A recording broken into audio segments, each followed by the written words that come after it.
మనోజ్, నువ్వు నా బిడ్డవి. లక్ష్మీ ప్రసన్న, విష్ణువర్ధన్ బాబు, మనోజ్ కుమార్. నిన్ను ఎలా పెంచానురా నేను? అందరికంటే నిన్నే గారాబంగా పెంచానురా. నీకే ఎక్కువ ఖర్చు పెట్టి చదివించాలని ప్రయత్నం చేశానురా. నువ్వు ఏది అడిగినా నేను నీకు ఇచ్చానురా. కానీ ఈ రోజున నువ్వు చేస్తున్న పని బిడ్డల గుండెల మీద తంతారంటారే, అలా తన్నేవరా. మనసు ఆవేదనతో కింగిపోతుందిరా. నేను మీ అమ్మ ఏడ్చుకుంటున్నావురా. జర్నలిజం ఉన్నది లేనిది, లేనిది ఉన్నట్టు రాస్తున్నారా.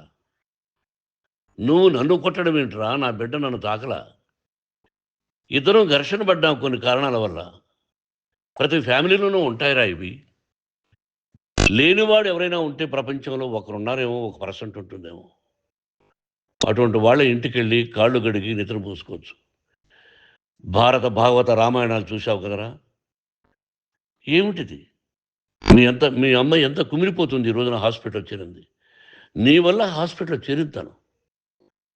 చూడు మనోజ్, నీకన్నీ ఇచ్చినా ఈ రోజున నువ్వు నా గుండెల మీద తనడమే కాకుండా అపకీర్తి తీసుకొచ్చావు. ఏదేదో రాశావు, ఏదేదో చెప్తున్నావు.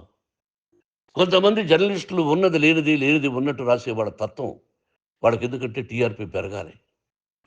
ఇది వాళ్ళ నైజం. మనం మార్చలేము.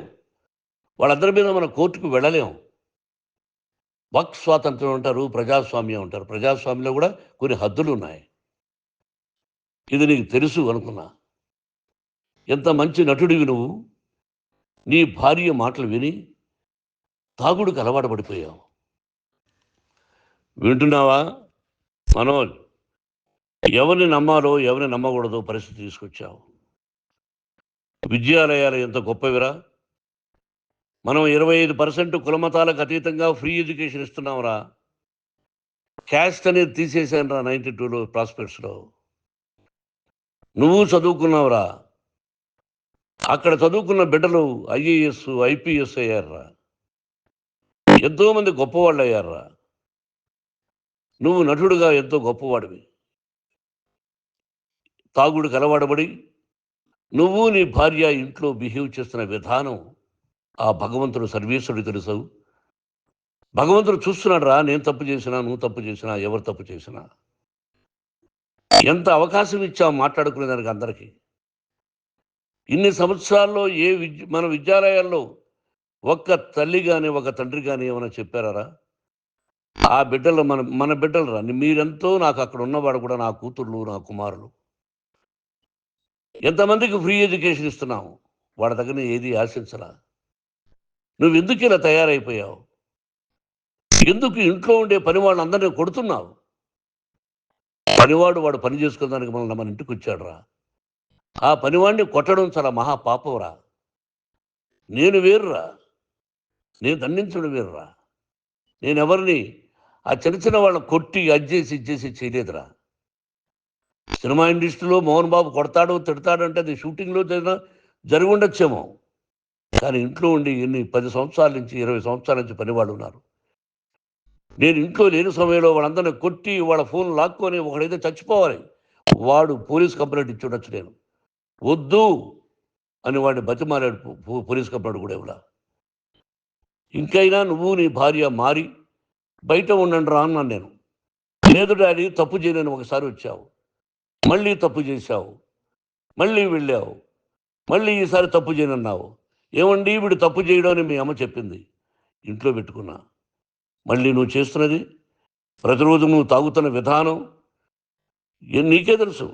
ఇది ప్రజలు నమ్ముతారా లేదా అనవసరం నాకు.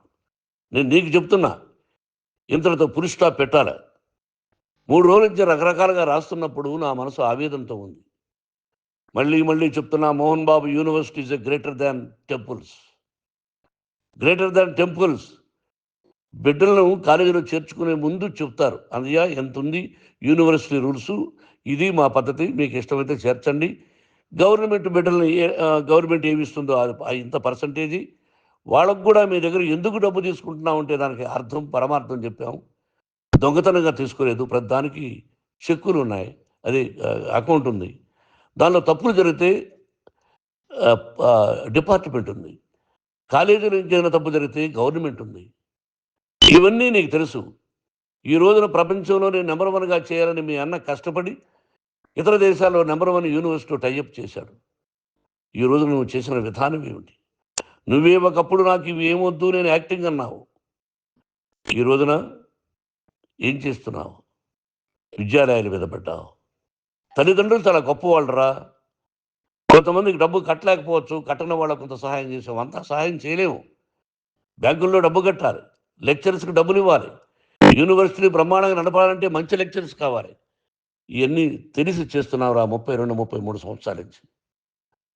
అది పక్కన పెడితే అందరినీ కొట్టడానికి వస్తావు. మీ అన్నం తిడతావు. ఒక వ్యక్తి వినయ్ గారనే ఆయన వ్యక్తి హెల్ప్ చేయడానికి వస్తే ఆ వినయ్ ఎవరు లజ్జాగుడికి చంపేస్తాను వాడు అన్నావు. ఇవన్నీ ఎంత తప్పురా? అంటే మీ నాన్నగారికి ఎవరు సహాయం చేయడానికి వస్తే వాళ్ళందరినీ లజ్జాగుడుకులు అంటావు, చంపేస్తానంటావు. మీ అన్నను చంపేస్తానన్నావు. చంపరా చూద్దాం మీ అన్న. నేనే అన్నా. తాకరా నీ ధైర్యం ఉంటే అన్నా.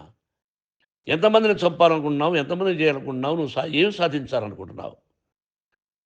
ఆలోచించుకో. ఈ ఇంట్లోకి అడుగు పెట్టడానికి నీకు అధికారం లేదు. ఇది నా కష్టార్జితం. మా నాన్నగారు 10 రూపాయలు 10 పైసలు కూడా ఇవ్వలేదురా. మంచి జన్మనిచ్చాడు మా నాన్నగారు. మద్రాసుకు వెళ్ళి వీధుల్లో అడుగు తిన్నాను రా. ఒక పూట కూడా భోజనం లేకుండా అడుగు తిన్నాను రా. న్యాయంగా మోహన్ బాబు తిడతాడు కొడతాడంటారు కానీ మోసగడనం లేదురా. నీట్ పార్లమెంటేరియన్గా బయట వచ్చాను రా. నువ్వు నా పరువు ప్రఖ్యాతులు మంట కలిపావు. ఏమిటి నేను చేసిన అన్యాయం? నీకు జన్మనిచ్చాను, అదా నేను చేసిన పాపం. అందుకే ఇది నా ఇల్లు అన్నావు. నువ్వు నీ ఇల్లు కాదు. నీ కష్టార్జితంతో నువ్వు సంపాదించుకున్న ఇల్లు నీది. ఇది నా డబ్బు, నా కష్టార్జితం. నా కష్టార్జితంలో నేను పిలిస్తేనే మీరు ఇంట్లోకి రావాలి. అటువంటిది పోగొట్టుకున్నావు నువ్వు. ఆస్తులు అంటావా? ముగ్గురికి సమానంగా రాయాలా లేదా అది నా ఇష్టం. ఆస్తులు ఇస్తానా, లేకపోతే గంగపాలు చేస్తానా, లేకపోతే ఎవరికైనా దానధర్మాలు చేస్తానా, అది నాకు సంబంధించిందిరా. నా కష్టార్జితం రా. మీరు చేస్తున్న విధానం గుణగణాలు కావాలరా. మందు తాగచ్చురా. ఎంత తాగాలి? నేను కూడా 1 or 2 పెగ్స్ తీసుకుంటా. ఇది తప్పు కాదు, జనానికి తెలియాలి. నా డబ్బు ఇది. తాగి ఎవరిని కొట్లా, తాగి నేను తింటున్నా. అది ప్రజలకు అక్కర్లా. నేను తప్పు చేస్తేనే ప్రజలకు కావాలా. ఇవన్నీ ఉన్నాయిరా. ఇవన్నీ తెలుసుకో. జర్నలిస్ట్ సోదరులారా, మీకు నా గతాన్ని తెలుసు, నా భవిష్యత్తు, నేను ఎక్కడి నుంచి వచ్చాను కూడా మీకు తెలుసు. ఈ రోజున మీరు రాస్తున్న విధానం, నా బిడ్డ నన్ను కొట్టాడన్నారు. ఎంత తప్పు! ఈ రోజున నా బిడ్డ మీద కోపంతో అవును చెప్పచ్చు. కాదు, వాడు నా మీద చెయ్యెత్తలేదు. నేను ఘర్షణ పడ్డాం. ఘర్షణ వేరు, కొట్టుకోవడం వేరు. గాయాలతో హాస్పిటల్కి వచ్చి కుంటుకుంటుగా నడిచాడు. మళ్ళీ ఏమని పోలీస్ స్టేషన్కి వెళ్ళి చెప్పాడు. ఎవరో 2 ఉన్నారు, వాళ్ళిద్దరూ నా మీద దాడి చేశారన్నాడు. నా ఇంట్లో పనిచేస్తున్న వ్యక్తుల గురించి పోలీస్ స్టేషన్కి వెళ్ళి చెప్పవలసిన అవసరం అతనికి లేదు, హక్కు లేదు. పోలీస్ డిపార్ట్మెంట్ కూడా తెలుసుకోవాల్సిన విషయం. నా ఇంట్లో ఉండే వర్కర్స్ మీద నేను కంప్లైంట్ ఇవ్వాలి. నువ్వు పర్మిషన్ లేకుండా నా ఇంట్లోకి నువ్వు చొరబడి ఇల్లు నాదంటూ ఇంట్లో పనిచేస్తున్న వర్కర్స్ మీద కంప్లైంట్ ఇచ్చావు. అది ఎంతవరకు పోలీసు న్యాయమో రూల్సో చూద్దాం. పోలీస్ డిపార్ట్మెంట్ ఇంటికి వచ్చింది. వాళ్ళకి రాశాను ఉత్తరం. అయ్యా, నేను సీనియర్ సిటిజన్ని, నాకు రక్షణ లేకుండా ఉంది. నా బిడ్డ వల్ల నా ఇంట్లో నుంచి నా బిడ్డను పంపించేసి ఇది నా ఇల్లని. వాళ్ళు నాకు సమాధానం ఇవ్వలేదు. ఇవ్వకపోగా ఎవరిని పట్టించుకోలేదు. ఇప్పుడు పోలీసు వాళ్ళు వచ్చి ఏమండి రూల్స్ ప్రకారం నా బిడ్డ ఇంట్లోకి రాకూడదంటే మాకు హయ్యర్ అథారిటీ వాళ్ళు ఫోన్ చేశారు. మీరు ఎవరిని స్టాప్ చేయొద్దండి, బయట నుంచి ఎవరైనా వస్తే వాళ్ళని స్టాప్ చేయండి అన్నారు. 2 రోజుల నుంచి 10 మంది 20 మంది వస్తున్నారు. వాళ్ళు అలా చూస్తూ నిలబడ్డారు. వాళ్ళు ఫోటోలు తీసుకున్నారు. వాళ్ళ మీద మళ్ళీ వదిలేస్తున్నారు. ఎవరిని నిందించాలి? But I give respect to the police department. వాళ్ళకి ఏ అధికారి ఫోన్ చేశాడో, ఆ అధికారికి ఏ పొలిటీషియన్ చేశాడో అది వాళ్ళకే వదిలేస్తున్నా. కాబట్టి వాళ్ళు పోలీస్ కంప్లైంట్ ఇచ్చినా కూడా మేము సంబంధం లేదని అంటున్నారు. కాబట్టి నేను నా బిడ్డను నిన్ను నాపు చేస్తున్నా. నువ్వు ఇంట్లోకి వచ్చే అధికారం నీకు లేదు. నువ్వు వచ్చి నీ బిడ్డను తీసుకెళ్ళు. సంతోషం.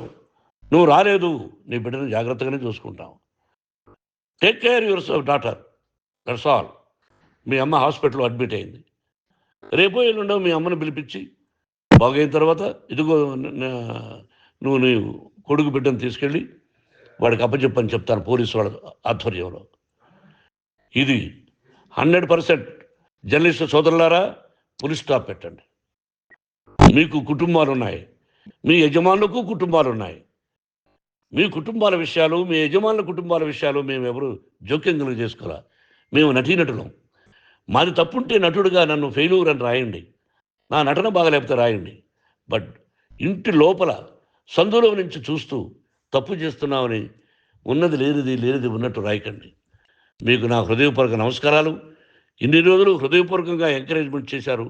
ఆ ఎంకరేజ్మెంట్కు నమస్కారం చేసుకుంటూ I love you all. I love you police department. మీరు న్యాయంగా ధర్మంగా నడుచుకోండి, ఎవరికి తొత్తుల్లాగా ఉండొద్దండి అని మనవి చేసుకుంటూ నేను సెలవు తీసుకుంటాను. Thank you very much for all the journalist. ఇక్కడ పులి స్టాప్ పెట్టండి, పులి స్టాప్ పెట్టండి. Thank you very much, thank you very much, thank you very much, thank you very much, thank you very much, thank you very much, thank you very much.